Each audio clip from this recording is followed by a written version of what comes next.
Europe Soir. Coisa de uma forma fraquejar? Não. For all Americans. Если да, dalle istituzioni. Laurent Bazin sur Europe 1. 18h50, Le Monde dans votre radio. Bonsoir Sophie Larmoyer. Bonsoir Laurent. On prend la direction de l'Inde qui est en état d'alerte ce soir. Je ne prends pas les mots à la légère, c'est littéralement en état d'alerte. Des milliers de policiers sont déployés à travers le pays après la condamnation, tenez-vous bien, d'un gourou pour viol en l'occurrence. Absolument. Asaram Bapu, c'est un beau vieux monsieur avec l'air d'un sage, grande barbe blanche, souvent habillé de blanc. Il a 77 ans et fait partie de ces maîtres spirituels appelés parfois hommes-dieux en Inde. Et si certaines régions sont en alerte, notamment à l'ouest du pays où il a beaucoup d'adeptes, c'est que ce gourou a été condamné ce matin à la prison à vie pour le viol d'une adolescente en 2013. Une fille qu'il prétendait exorciser d'esprits maléfiques. Or, Babuji, comme il est surnommé, revendique 40 millions de fidèles répartis sur plus de 400 ashrams hindous en Inde et à l'étranger.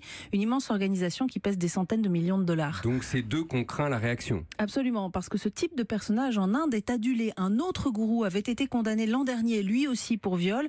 Des émeutes avaient alors éclaté et 38 personnes étaient mortes. Asaram Bapu nie le viol, sa défense compte faire appel. La jeune fille, elle, a raconté qu'il l'avait menacée de tuer sa famille si elle parlait. Et puis le vieil homme traîne d'autres casseroles, pas jugées encore. Un autre viol de fillette et puis le meurtre de 2 étudiants dans l'un de ses ashrams, des témoins clés d'enquête contre lui. C'est si influent que ça, un gourou en Inde encore aujourd'hui ? Ah oui, depuis des siècles, ce sont souvent des ascètes hindous, des références spirituelles pour leurs adeptes. Ils sont puissants, célèbres et très riches, ce qui fait dire à leurs détracteurs que ce sont des charlatans. En l'occurrence, le gourou Babuji a bien embarrassé le Premier ministre Narendra Modi, lui-même nationaliste hindou, en affichant sur son site des photos d'eux ensemble. Tout cela dans un contexte très sensible en ce moment en Inde, avec plusieurs affaires de viol d'enfants qui font vraiment scandale, au point que sous la pression la semaine dernière, le gouvernement a approuvé la peine de mort pour les violeurs d'enfants de moins de 12 ans. Merci Sophie. Une question que je vous pose maintenant de l'autre côté de votre radio, parce que Sophie est déjà au courant. Savez-vous ce qu'est un fatberg ? Le fatberg, c'est une tradition londonienne qui n'est pas très ragoûtante. Je vous préviens, vous allez voir. Bonsoir Anaïs Cordoba. Bonsoir. À Londres pour Europe 1. Les fatbergs, donc, ce sont d'énormes blocs de graisse qui se constituent dans les égouts. Et c'est quand il faut les retirer, évidemment, que les problèmes commencent, c'est ça ? Oui, car retirer les fatbergs des égouts coûte 90 millions d'euros aux Britanniques chaque année, parce qu'ils peuvent être énormes, ces fatbergs. En septembre dernier, par exemple, on en a trouvé un géant dans les égouts de l'Est londonien qui mesurait 250 mètres de long et pesait 130 tonnes. Imaginez-vous, c'est le poids de 2 éléphants. On l'a surnommé le monstre et un de ces morceaux est même exposé actuellement au musée de Londres. Peut-être que le monde du Loch Ness était un fatberg, allez savoir. Comment est-ce que ça se forme ? Alors, il se forme avec les déchets que les Londoniens envoient dans les égouts. C'est l'huile que l'on verse dans le lavabo de la cuisine. Puis, il y a les déchets malencontreusement jetés dans les toilettes, des couches pour bébés, par exemple, ou des lingettes démaquillantes.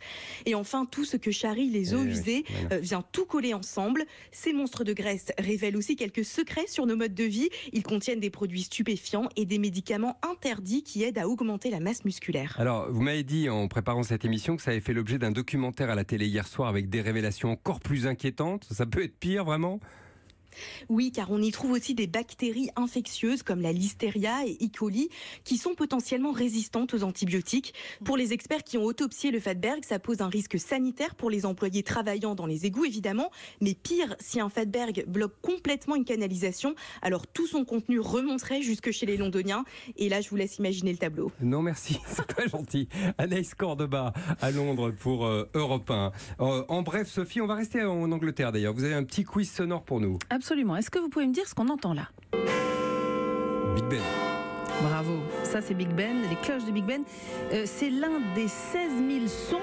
16 000 que la BBC a décidé de mettre à la disposition du public, donc une banque sonore en libre accès que l'on peut télécharger. On y trouve toutes sortes de bruits, voire de bruitages, des cris de bébés, d'animaux, des hurlements de supporters dans des stades, ou plus exotiques par exemple. Une pluie tropicale, tout simplement. Ça permet de voyager un petit peu, comme ça. Et puis il y a aussi des... curieux, étrange. On a un peu l'impression d'avoir chaud. Puis il y a aussi des prises de son sur des lieux ou à des dates mythiques. Essayez de deviner ce qui se passait là. Un indice, nous sommes le 29 juillet 1981. Un un carrosse royal qui passe, non? Oui, ça forcément. Donc c'est la foule qui acclame Lady Di et le prince Charles le jour de leur mariage à la cathédrale Saint-Paul. Voilà, donc en tout 16 000 sons téléchargeables gratuitement tant que vous en faites un usage personnel, éducatif ou de recherche. Sur le téléphone portable, ça marche? Absolument. Bon, merci beaucoup Sophie Larmoyer, parfait.